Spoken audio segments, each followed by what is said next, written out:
Greetings, friends. My name is Jessa McLean, and I'm here to provide you with some blueprints of disruption. This weekly podcast is dedicated to amplifying the work of activists, examining power structures, and sharing the success stories from the grassroots.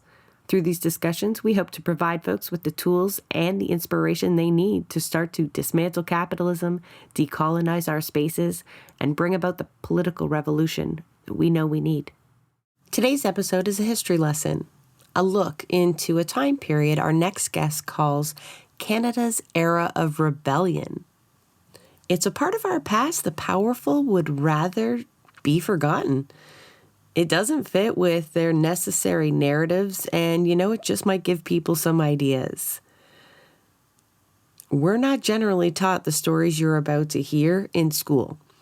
And as we go through the years before and after Confederation, clear patterns emerge that really imitate a lot of what we're seeing today here in Canada and over in Palestine. They're stories of brutal suppression of resistance, land theft, execution of indigenous leaders, the retelling of history, all for a very specific end. It's always much easier to understand Canada's behaviours when we hear its true history. That being said, let's meet our history teacher for the next 45 minutes. Hello, audience. I'm Bothered Boy. You can find me on YouTube and Twitter and TikTok. And yeah, if it's not obvious by the name, I'm bothered by a lot of things. When not ranting about stuff on the internet, I am also reading up on history, reading as many books as I can, which as an adult millennial working a very busy job and then doing other volunteer and these other side projects means I actually have much less time to do that than I would like. But it means you get to learn a lot about history, both domestically and internationally. And so that's what I'd like to talk to you two about today. Because, I took a look at some of your work on YouTube, and the one thing that really caught my eye was an extensive video on Canada's dark history. So, of course, my ears perked up there because we're no stranger to Canada's colonial history here on the show, but we haven't spent much time actually diving into it. And then when I asked you, do you want to come on and specifically talk about that? I guess that was pretty broad. We've got a pretty dark history. It is a long, dark history, so we can't fit that into an hour. And Bothered Boy, you honed in on what you're calling Canada's era of rebellion. Why was that important to discuss now? So there's this myth, and perhaps you and other listeners can kind of expand on this and corroborate it with your own experiences. But when we're taught history in our schools, we tend to see it in the lens of how it compares as a mere reflection of America. So, they had their violent revolution. We got it peacefully, right? We asked nicely because we're so nice, right? Like, that's the kind of idea is that I see you two nodding your heads. I don't know if viewers can see that, but absolutely. Yeah. And it explains so much, right? It explains why they're so violent and we're so peaceful, why our police are so kind and theirs are so awful. Like it fits into a lot of really good Canadian narratives. It's what I call better than Americanism. Oh, yeah, you do have a name for it. Yeah, which, I mean, like, the bar is in hell, so that's not a difficult bar to clear, like, oh, hey, we're better than America. It's like, wow, so we're 36th instead of 37th. Oh, like, can we not at least try for a podium finish? You know what I mean? But to, again, go back to the point of, like, the idea of our, we got our independence by asking nicely and the government motto of peace, order, and good government. But then it's like, hey, where did that come from? How did we get elected governments here? And the answer is we had to ask for it. And by ask for it, I mean rise up violently in rebellion. What I mean by the era of rebellion is more or less 5 events or periods of time that were happening in both pre-Confederation Canada and post-Confederation Canada. The first is the rebellions of 1837. I'm going to dive into all these in like a little bit, but I just kind of want to outline the broad strokes, events, and timeline that I'm going to try and hone in on here. So you have the rebellions of 1837. They're joined together, and they were the rebellions of Upper Canada and Lower Canada. The Lower Canada one was more successful because that was more organized and more. They had more population as well in Quebec. The other sort of period of time is an era that goes incredibly underreported on in our history and is poorly understood. But it is an era of what's basically Protestant terrorism and like riots and like led by the Orange Order in the period between 1839 and 1866. And one of these such events, which is usually kind of isolated more as a more unique standalone one, is the burning of Parliament in Montreal in 1849 in protest of the Rebellion Losses Bill. And again, I'm going to come back to all of this. Post-Confederation instances we have, and I'll have people note that this is also where it takes a more indigenous turn. You have the Red River Rebellion of 1869 and 1870, and then you also have the Northwest Rebellion of 1885. Both of those were ultimately led by Louis Riel, although the first one was also alongside the Métis Provisional Government of Manitoba at that time, whereas the Northwest Rebellion was a whole different thing, and we are going to get into that. Oh, please tell me we're going to spend time on the Red River Resistance. Yes, but these are kind of like the core broad strokes. Now, I don't know if either of you have heard of any of these, like in history. I know, Jessa, you were like, yes, Red River, so at least that one, but anyone else familiar with the others? Definitely took this through university, but the audience, who knows? Yeah, well, I hope we hear from the audience about this. So those are kind of like the broad strokes, and I want to point out that that does occur between 1837 and 1885. And so you're looking at like damn near half a century, 48 years of various different events and struggles. And while all of them are by like different groups of people, so the Upper and Lower Canada Rebellion were by, reformers and the Patriotes in Quebec. The Orange Order was, of course, like very Protestant, very Anglican, very much anti-Catholic. And so they were, anti-Irish immigration and then just kind of anti-immigration in general. These are different groups. And then, of course, with the Red River Northwest Rebellion, indigenous resistance. So these are all different groups, but kind of like, I guess you could argue, some of the foundational groups of the idea that like the sort of baseline initial demography of Canada. You had French, English, and Indigenous peoples, and these are all reflections of what they wanted to see and where they had hoped that the country would go. And all of them have the same kind of core, which is that they felt that the current government of the time was not adequately supporting them and their needs or having their vision reflected by the people who were allegedly governing them.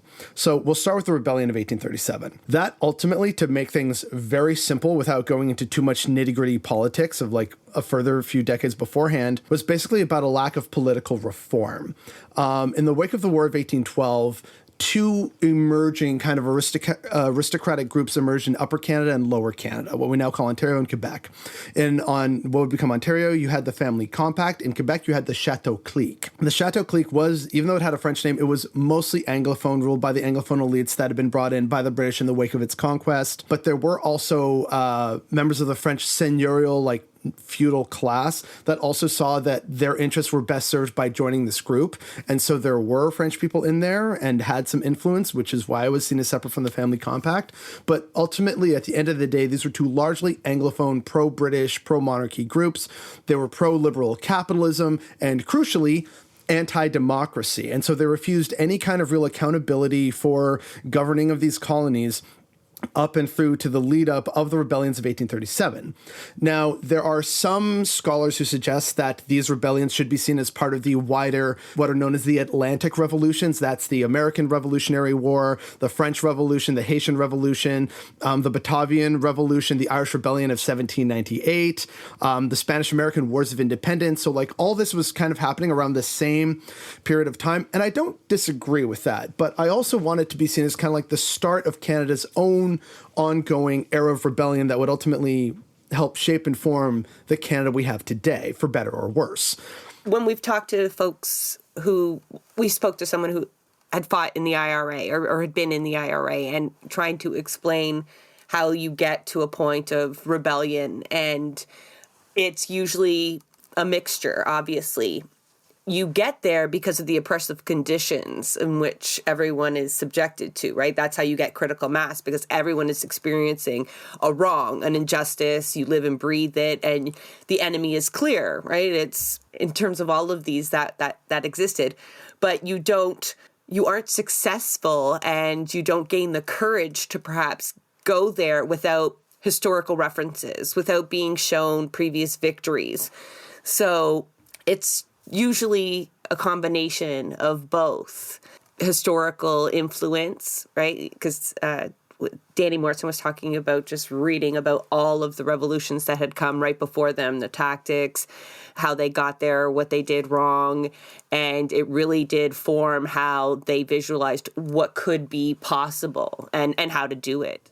Well, yeah, and that's exactly what was going on with the rebellions of 1837. These people saw that, at least now at this point, there were several other nations, whether it was America, France, the Dutch, aka Batavia, as it was briefly during this sort of period of time, and then like the subsequent kingdom of the Netherlands. So they saw that like, hey, you can have a government and also still a kingdom, at least in theory. Of course, in this case, the Patriots were having a more North American view of wanting an actual independent republic. But at the end of the day, what they wanted was political reform. And it was actually Louis-Joseph Papineau, one of the main patriots in Quebec and a major leader of the rebellion and like a political and thought leader of the St. Lawrence Valley at the time. He very much initially wanted reform and wanted things to be peaceful. He like outlined a whole list of things that the governments, like the governors of the different colonies could do to like, hey, we'll shut up if you just do even like half of these to get started. And they all said no, because again, they were anti-democratic. They were incredibly corrupt and they didn't want to share power. It was basically like a group of rich people appointing each other as like their own little like executive council with no accountability to anyone but like the crown and like one court back in London. And it was kind of just like their own personal fiefdoms. Well, many of them were rewarded this land, right? Like they were rewarded this land for conquering away from it, like the indigenous right? people. This is the mentality so, yeah. of the colonialists. Why would they cede power to the populace? That's not why they came to the New World, right? They wanted to be lords of a new world. Yeah. Eventually, when they say, no, we're not doing any of that, it's like, okay, so you have chosen violence. And the Upper Canada Rebellion was kind of hilarious in how it was like, okay, we got one battle at a mill because someone was a rat and it just fizzled out after that, except like, yeah, we're totally independent on this island in like the Niagara River region. And then some Americans were like, okay, yeah, we'll like send some dudes to help you guys. And then eventually it was crushed from like the American side because they were getting annoyed with it too. And it's like some rebellion guys. But meanwhile, the Lower Canada Rebellion, they actually had several initial victories against British and Canadian militia, which forced the British to take it more seriously. Like there were several actual engagements, and then eventually it was defeated, and many of them, including Louis-Joseph Papineau, fled into exile, many of them just fleeing across the border into America. And so that was kind of like the first deal of like, okay, we've just had like several rebellions in Canada. What's going on? So they send Lord Durham to commission the Durham Report to be like, okay, so what is it with our English colonies and getting uppity? And he basically came back and said, so it's because they want democracy, so we should give these people democracy, at least some limited form of democracy. Wait, you're not using scare quotes because there's no way Lord Durham went back and said these people like deserve democracy. It was like, listen, if you don't want to lose the whole fucking plot, you're going to have to pretend to give them representation. Because we know, like, in the end, like, that was my first note when you started is like, how did we get elected government? Okay, we got elected government, but don't let him say that we ended up with fucking democracy. Oh, well, we're still just getting started on this because, like, the plot thickens, let me tell you. The other thing that he suggested was that Upper Canada and Lower Canada should be united into a single political polity in order to assimilate the French Canadians because they were so different. So, there was that fun whole chestnut. And that's also part of why the United Province of Canada was unfucking workable, which is why they eventually crashed the Maritime Union Conference. And that was the Charlottetown Conference. And so that became the first conference of Canadian Confederation because they were thinking, hey, we kind of have all these different colonies in the Maritimes of New Brunswick, Prince Edward Island, and Nova Scotia. We should maybe unite to kind of consolidate some things, make it easier to govern and interact with each other. And the United Province of Canada, which was geographically and like population-wise way more massive, kind of just crashed the conference and said, hey, can the province of Canada join your little union idea? And it's like, wait, what? And that's kind of how things got started. It was kind of that weird air quotes, happy accident. And, Sir John A. Macdonald, such a visionary leader. I'm like, he crashed a conference, probably drunk, and threw out this idea, and people actually started considering it. The issues of the rebellions then bring us to the burning of Parliament in 1849 and the Rebellion Losses Bill. The Rebellion Losses Bill, to again oversimplify a whole lot of stuff, was basically trying to pay some amount of reparations to people whose land was damaged, but not necessarily by the rebels, by the army. The army actually did a lot more damage than the rebels ever did. Classic tale as old as time, right?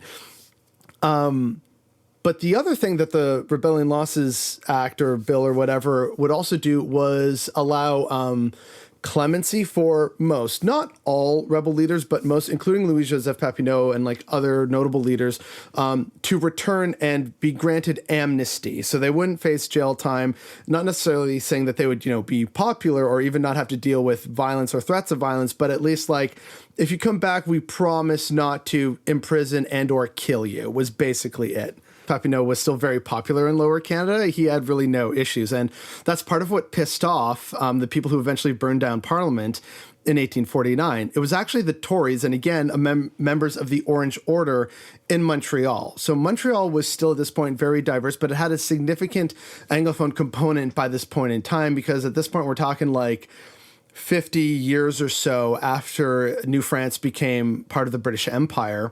And so that's a long time for Anglophones to come in, start setting up shop, exploiting the local populace, be it indigenous or Canadien, and giving themselves preference over the existing French Canadian Catholics.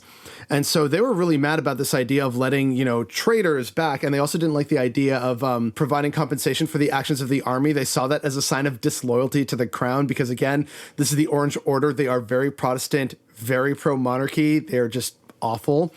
So what they did to protest this was they set the then Parliament of Canada in Montreal ablaze while they were sitting in session.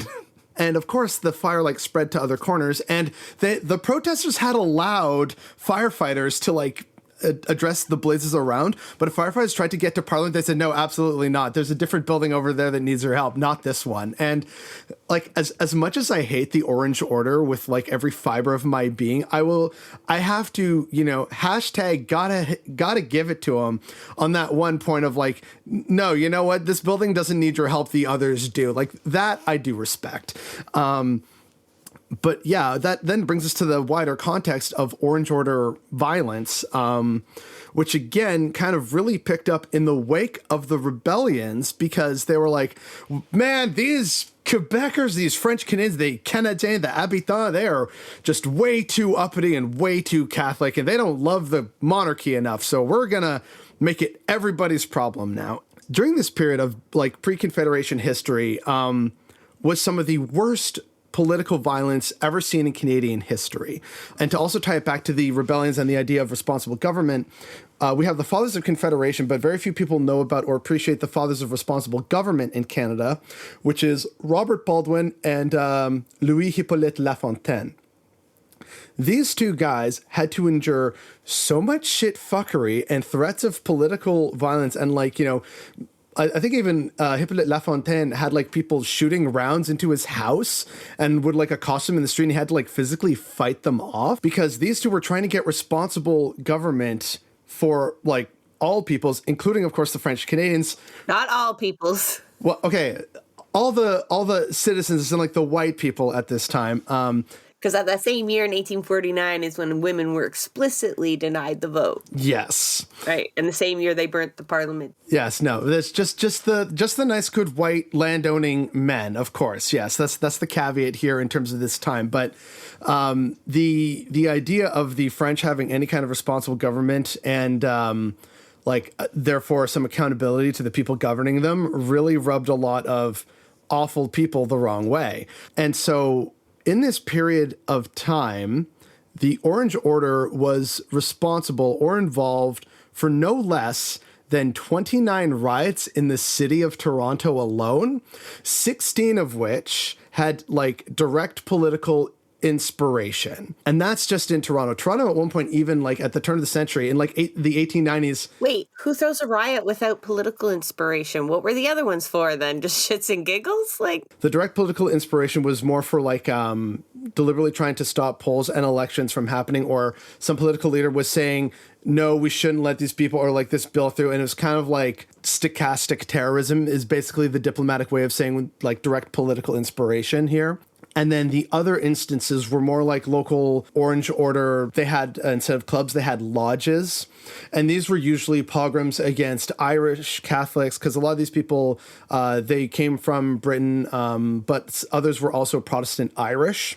and these are Masons, right? These would be who make up your Masons and your loyalists. In some cases, yes, but no. Like, there were other kind of lodges, not just Freemason lodges. And so the Orange Order lodges were separate and distinct because they had their own unique vision. They were about, you're talking about the same demographic. Yes. Right? These are going to be the same men belonging to both lodges. White Anglo-Saxon Protestants, yes. It's basically the same purpose. The classic, yeah. And so, like, when it wasn't direct political stuff, it was more about, like, oh, we need to get rid of these Catholics, whether they're Irish Catholic, French Catholic, the handful of, you know, Portuguese or Basque Catholics that were in Montreal or in other areas at the time. Like, it was just about Catholicism, bad, French people, bad, Irish Catholics, very bad. You know, like the Orange Order was directly responsible for preventing Louis Hippolyte Lafontaine from being elected at first in like the 1841 election, I think it was.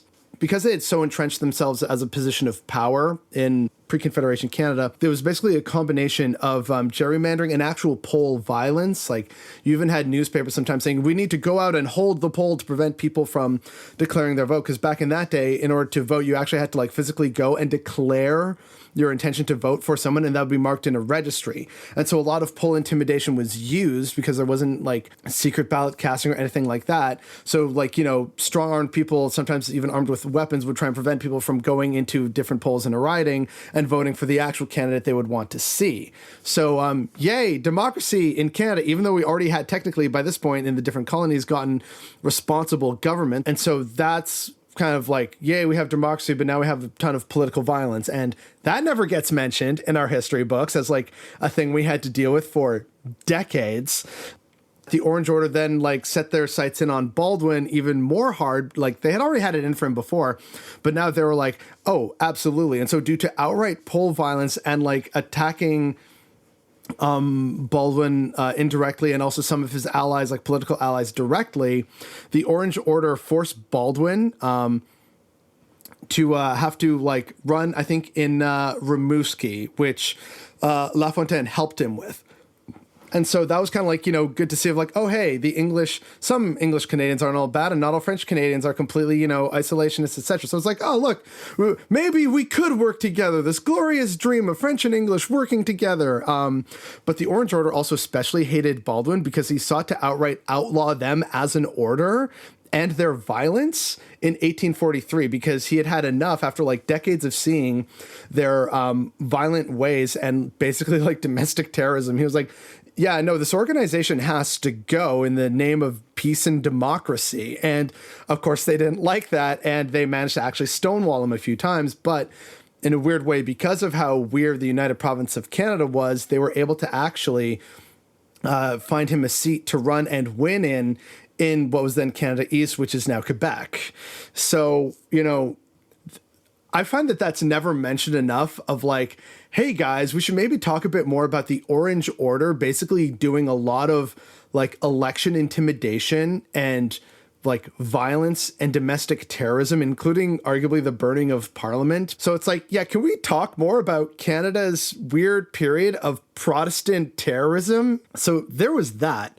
And then that finally ended when like enough people kind of started having enough of their shit. And again, weirdly enough, led by like the pro-peace, like the Children of Peace Quakers, and having rallies in support of Baldwin and LaFontaine, that finally a lot of the like overt Orange Order violence started to subside. And then it became more about like secret backroom deals and like helping each other out. And that's why like until 19 1950, I think, was the first election in Toronto where someone who was not a member of the Orange Order was elected mayor of Toronto. But they were still around. I think they still are today in certain random parts of like the countryside. You can still occasionally come across an Orange Lodge. And I'm like, okay. Interesting.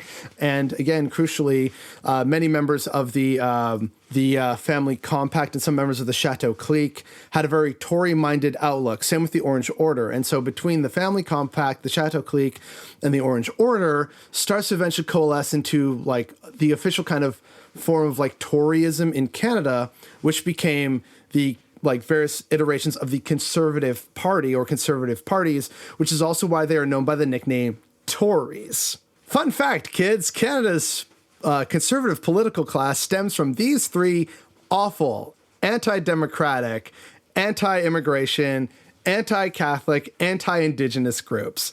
I'm not sure that would surprise anybody. Nothing has changed. Right? Yeah.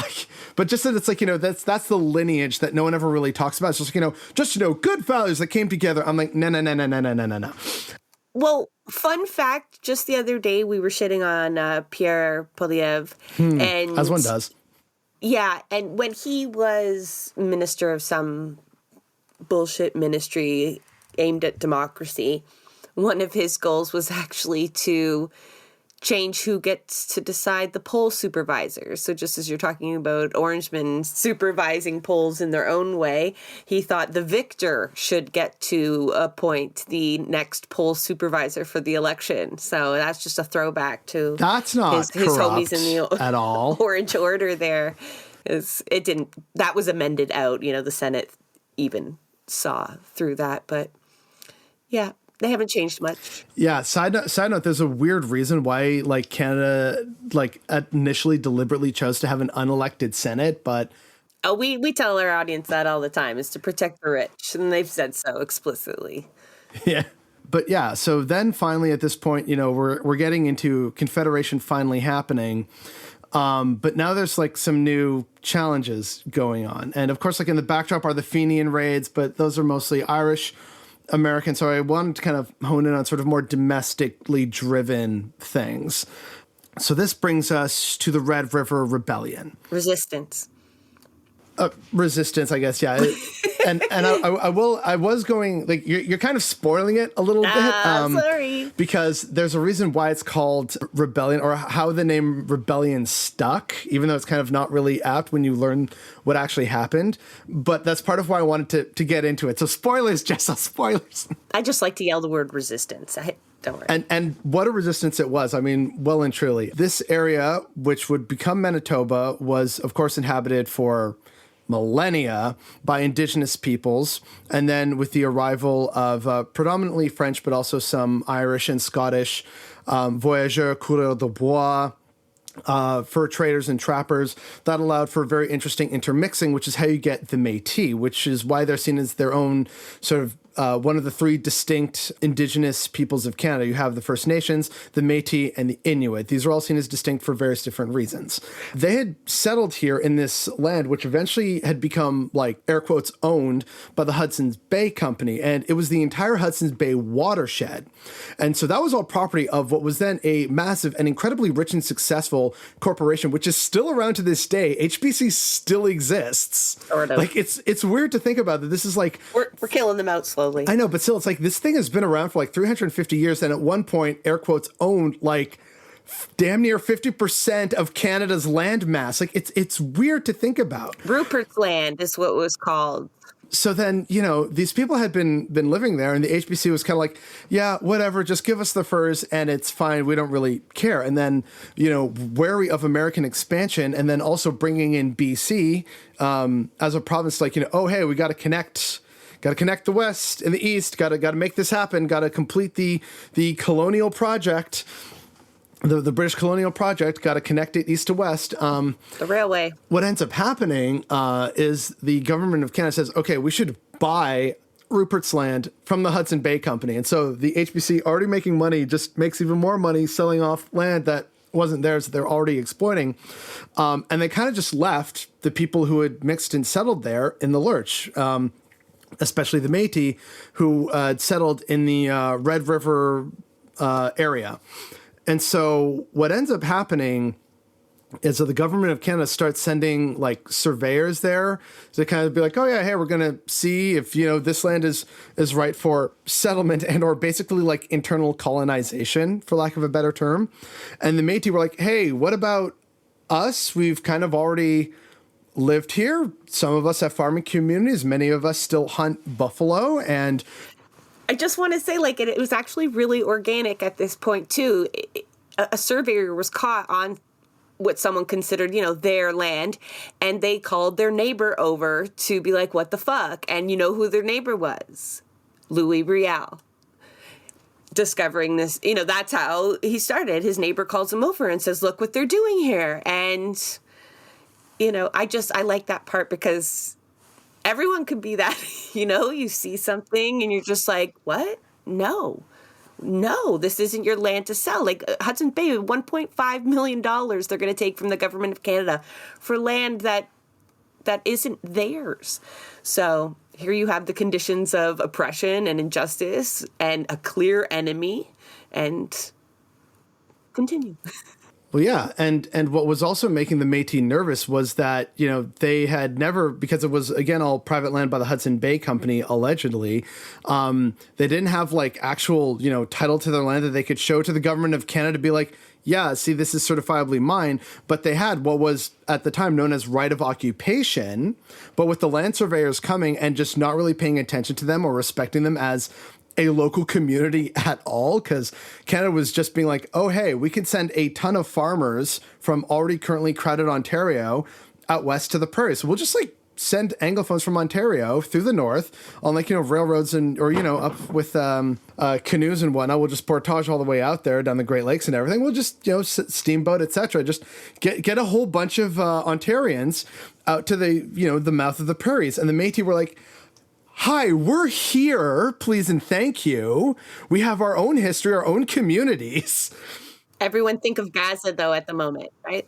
Like, backdrop of Palestine, right? This has really Israeli illegal settlement fields, right? You could see this pattern. It's been tried and tested. Yeah, and so eventually the local Métis community starts organizing and saying, this is kind of in our best interest to try and solve this amicably, but also very much advocate for ourselves and our rights and our people. And so they did, but they kept being rebuffed by many of the surveyors and like other people showing up, including some very pro-Canadian people who were members of the Orange Order. They're coming back to haunt us again, folks. One such person who will become relevant very shortly is Thomas Scott. Thomas Scott was one of the people who very much did not like what the Métis were doing. And at one point, because it wasn't just Métis here, right? There had been some new arrivals, and they were kind of nervous about they're Catholic and also part Indigenous, and they're fine with the people who are fully Indigenous. I'm just kind of weirded out by all this. I'll be perfectly honest. I'm clutching my pearls if I had any. And so Louis Riel and the Métis Provisional Government said, okay, you know what? Yeah, we should also represent some Anglos in here. And so they had an equal representation of Anglos. The Métis Provisional Government was actually very accountable and representative and understanding of it takes a village of diversity, and this is all our homes and we want it to stay that way. That's really what it was. But then members of the Orange Order and newfound Canadian patriots like Thomas Scott actively fought against this. They continuously caused trouble, attempted to cause riots, and this is in part what kind of spurred the Métis Provisional Government and Louis Riel to direct people to occupy, and without a shot fired, by the way, but they occupied Fort Garry, which was kind of the basis of the Red River colony at that point in time. Whoever kind of controlled that kind of had control over the valley. The Orange Order and pro-Canadians did not like this very much. And eventually they busted out some of these dudes because they, of course, had been thrown in jail at one point. Because it's like, okay, you're making too much ruckus. We're trying to actually have a civil discourse with the government of Canada. Because this entire time, Louis Riel and the Métis Provisional Government are in correspondence with the Canadian government trying to seek the admission of Manitoba as a province under Métis leadership and with certain protections for language and religion. And while this is happening, Thomas Scott is clearly shown to be like kind of a ringleader. And eventually Riel has enough of his shit and orders the execution of Thomas Scott. So again, I just really want to stress here, it's the Orange Order causing our fucking problems for half of this. It's like, fuck around and find out. That's what happened. Yeah. But of course, that caused a massive outcry in Ontario, which again, at this point was very much under Orange Order control, especially in Toronto, which was the seat of political power and growing economic power at this point in time. And they were calling for war. They advocate for the sending of the Wolseley expedition to go out there. Riel is like, you know what? Yeah, maybe I should go into exile. And he does. And the Red River Rebellion ends when the Wolseley expedition arrives by both portage canoe, but also the then burgeoning Trans-Canada rail line or whatever its official name was. And so when they finally arrive and they're like, yeah, we're taking back Fort Garry, it's like, okay. And that's kind of where it ended. But as Jessa kind of gave the game away earlier, not a shot was fired. So why do we call this a rebellion? Where was the actual rebellious nature? And that comes from, unfortunately, the people in Ontario who were so incensed at the death of Orangeman Thomas Scott that they saw it as this is cause for war, for invasion. Look at this rebellion out west. Don't these people know any better? We're the true arbiters of civilized society. And so the term rebellion took hold in Ontario, which as a growing seat of political power in nascent Canada, it kind of just stuck and was applied to the rest. But it really wasn't a rebellion. It was very much a resistance and an advocacy for rights of minorities in certain demographies. Yeah, and it's important to contrast that no shots fired with the military response that the government actually did use. They didn't simply show up. 1,000 troops ended up terrorizing Métis people, killing many, and using rape as a weapon. And that was the response the year after the siege of the Fort Garry. So it was a campaign of terror leashed upon the people as a response. So yes, I imagine you're going to go into the formation of Manitoba now that ends up being anything but what they asked for. Yeah, and that's kind of the problem, right? And that's what makes it all so tragic. And that will also lead, what happens in the Red River air quotes rebellion and what happened in the immediate aftermath of that event would also directly lead to the Northwest Rebellion of 1885. But yeah, first we should kind of finish up more with the Red River Rebellion and Manitoba, because I'm hoping people kind of got the idea of oh, wow, it actually sounds like the Métis had a really good thing going on, representation of English and French and indigenous and Métis and non-indigenous.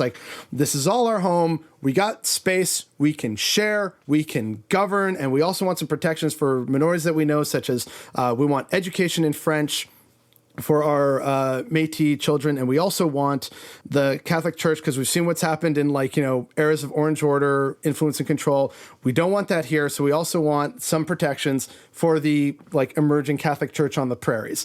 They managed to win some of those as concessions, but they were very piecemeal. And as we saw later in history with the Manitoba schools question, pretty much thrown out the door. And so what used to be a very multilingual community and a very francophone center, Winnipeg used to be a center of French speakers in the prairies. And now kind of the joke is that you can count on one, maybe two hands, the number of French speakers still left in Winnipeg. That's because of, again, kind of what basically happened that people don't really think about or conceptualize is that Canada, air quotes, colonized itself when it took over Rupert's Land and the prairies to try and connect up with BC.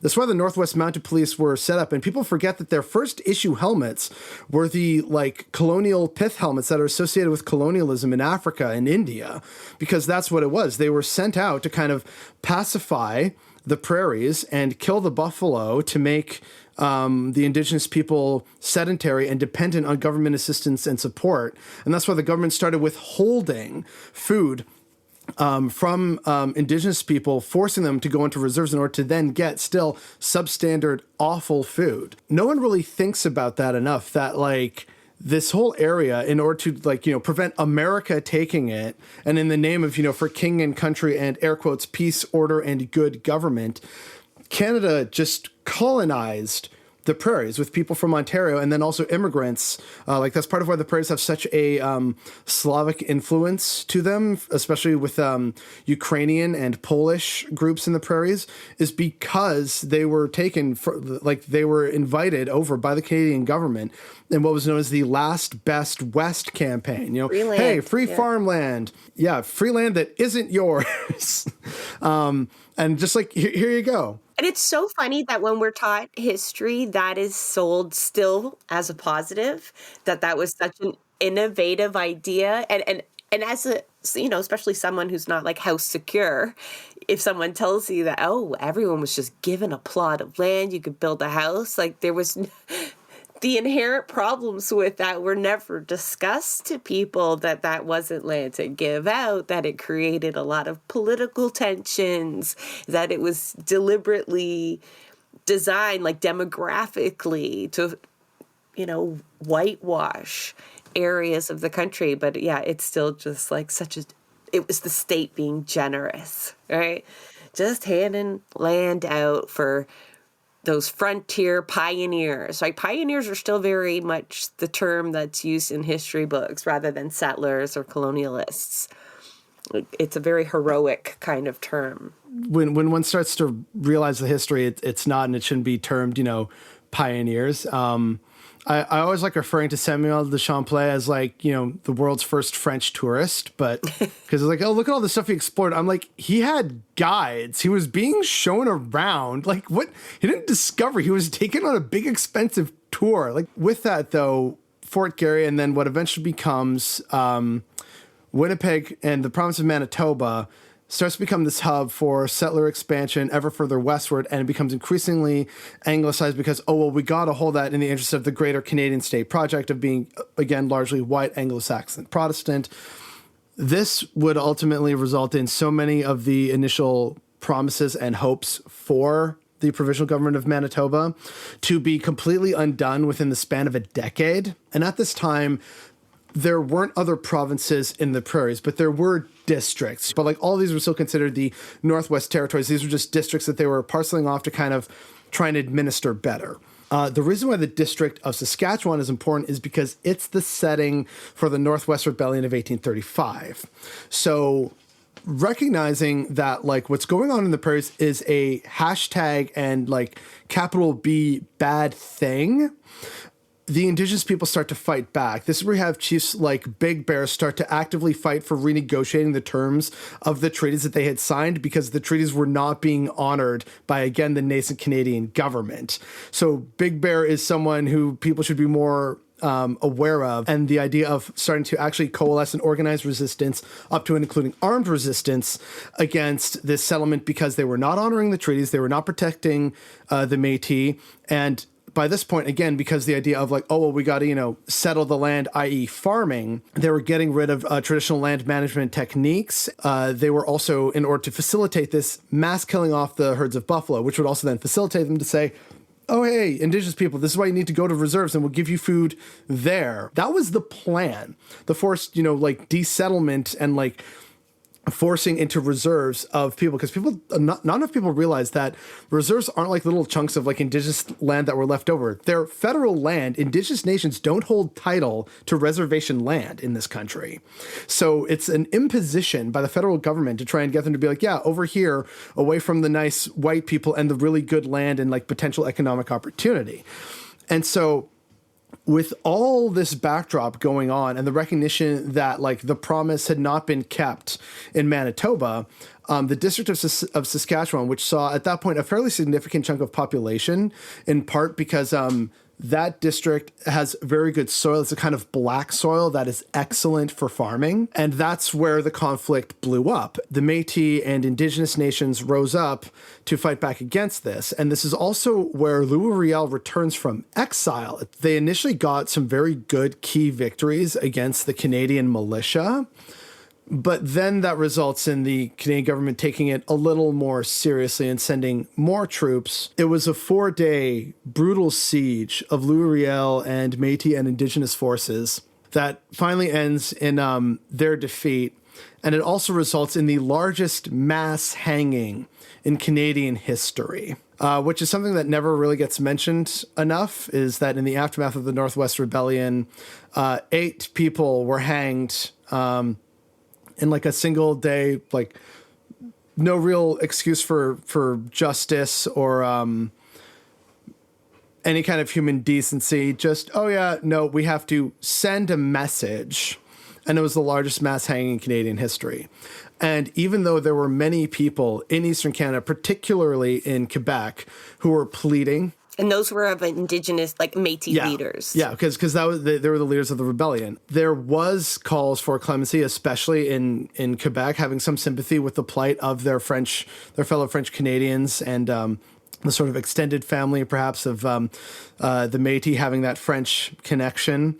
But the then Prime Minister, Sir John A. Macdonald, in also a classic form of dehumanization, said, Riel will hang even though every dog in Quebec barks in his favor. So that tells you a lot about Sir John A. Macdonald and how he viewed indigenous people, Riel, and French Canadians. He saw them as animals, basically. Really unfortunate that, you know, the rights of indigenous people were not respected.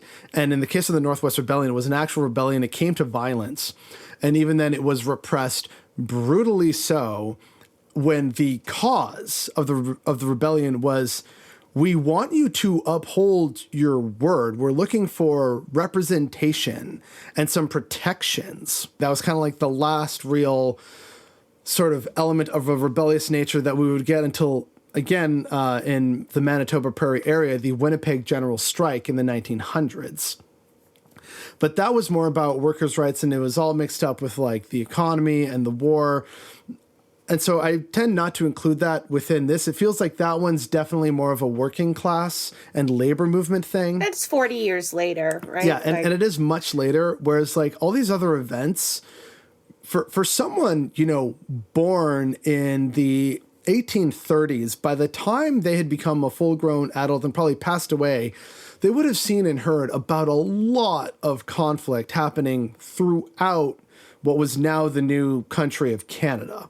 And the undercurrent of so many of these, if not all of these, is people wanted a hope and a vision for this land of theirs, whether it was yet called Canada or it would eventually become Canada. They wanted rights and protections for themselves, certain guarantees, be it of land, treaty obligations, respect, inclusion. And yet the state, and usually aided directly or indirectly by said Orange Order, which came up multiple times in many of these conflicts, it was just impossible to get that done. And so, like, we tend not to view this in the lens that I think is most appropriate, which is that this is a near 50-year period of time, both pre- and post-Confederation, which saw Canadians of all different stripes and religions and languages fight for things that we now take for granted and still are very much imperfect, in part because of these failures. All these things that we, you know, or like that liberals will think of like, oh, you know, Canada's so great for these things. These were things that people had to fight and in many cases die for just to get attention of government, and then get like a piddling little compensation or a throwaway, you know, little table scrap between asking for democracy and like a responsible government in the 1830s and the 1840s, and having to fight against, again, Protestant terrorism in order to enact even just a modicum of that, trying to fight back against settler colonialism and disregarding treaties, and all this had to happen, and in many cases with bloodshed. And yet we have the audacity to tell ourselves and or believe the lie that we are told in history class that Canada came about peacefully. I really hope that those listening realize that it was anything but peaceful. It's full of violence and confrontation and contradictions by the existing colonial state that just never gets talked about. And that's what's bothering me today. I knew so little about any of that, right? And I mentioned before we hit the record button, you know, I took every history class that they offered at my high school. Your Catholic high school? My Catholic high school. And you got that all done in 56 minutes and 45 seconds. Yeah, even a bit. So you know. So there's no reason they can't be doing this. No, definitely. But what I'm saying is like, yeah, no, we get very little in our history classes. I skipped over a lot of nuance, though. You skipped. You think you skipped over a lot of nuance? I'm sorry. I'm gonna argue that they skipped over a lot more nuance. I think 1864 is like the only marker in the history book in your era that you've talked about. But of course not. Like, we want to just sell ourselves as like the peaceful, even our foreign policy, we try to pretend like that is peaceful. We try to pretend that, yeah, it was a melting pot and that our form of democracy is a lot more organic than the Americans. And the Americans kind of own their image too, right? They're like, okay, we'll be the war hawks then. Yeah, we fought for it. We fought. We burned shit down. That's how we get shit done. And that's their approach. We all end up doing the same fucking thing. Because, like, we're not even any better than them. Folks got to go back to the episode with Tyler Shipley where we talk about Canada's colonial imagination. That's such a good one. It is, because he gives you a little more modern history where we've been told our foreign policy was X and in reality it was not. Like, there's all these moving parts under the surface and we're shaking hands and taking photos. In the meantime, you know, we're sending troops and formulating plots to overthrow governments and you know, of course we're not told that. Americans love to own it though, but because, like, if you look at the formation of Canada, whatever that means, it's so shady. And so, of course, if people knew how shady those fuckers were back then, even if you look at the charter, you know, like the way that the charter is sold to us is some sort of benevolent gift that, you know, gives us our rights. And it's all bullshit. It's all just placation, right? To maintain order, which means maintaining power. And, like, bigotry plays into it, but in the end, it's land and power, all of it. Yeah, and oh no, Canada's so nice. Why don't these foreign nations ever vote alongside us at the UN? It's like, because A, we're an American puppet, and B, they don't like us constantly messing about in their nations. Like, I want to push back on one thing, the idea that we're an American puppet, because I think that's far too generous of a statement. I think that, you know, like, it's like, oh, you know, well, you know, we have to do what they say because important trading partner. I think we're a lot worse than that. I think we're a lot more malicious. We're so dishonest about it. Co-conspirators. I'll go with co-conspirators because we're not just going along because we have to. We've drank the whole damn Kool-Aid and we're along for the ride. I was just saying, we're the ones spiking the Kool-Aid because, like, it's that colonial model that's being that has been repeated over and over again by the worst of the worst. Yet we still will have people like, I'm so proud to be Canadian and Canadian history. And my son is, like, still upset they make him stand for the national anthem and he doesn't even know half the shit. Like, you know, he's just like, but no, we are so proud of our history, weren't we? Yeah, and that's a problem, which is part of why I try and fight back against it. Like, you know, for better or worse, this is my home. I was born and raised in Canada. I've lived in different parts of it and other parts of the world. And I want the people in my communities to be safe, happy, healthy, and thriving. Does that mean I'm married to the idea of Canada and will not absolutely tear a strip off of Canada, which it deserves to have done to it every single goddamn day? Then yeah, I'm absolutely going to do that. But like, how come you can't be proud of this nation? It's like, buddy, look, hey, my grandfather fought in World War II. He was like, you know, in the tail gunner of Halifax bombers. He happily loved shooting down Nazis. There's a part of me that yearns for the same opportunity to shoot down Nazis, right? Like, there's that whole part of it. But at the same time, when I look at our history, it's like, okay, so you say you like our history. Why? What part? Like, please tell me why. And unfortunately, I can probably ruin it for you because, like, and again, the sort of caveat that people love, which I fucking hate, is when it's like, oh, Canada never had slavery. I'm like, you mean only officially 'cause 1867. Yeah, see, no slavery. And I'm like, yeah, but then, the act to limit slavery was in I think 1831. The earliest settlements were in the 1630s, the permanent ones that started sticking were in the 1630s, be they English or French. So we're looking at basically 200 years of slavery. By the way, did you know that the French Canadians had a book for how to engage in slavery properly, known as Le Code Noir, or the Black Code? Yeah.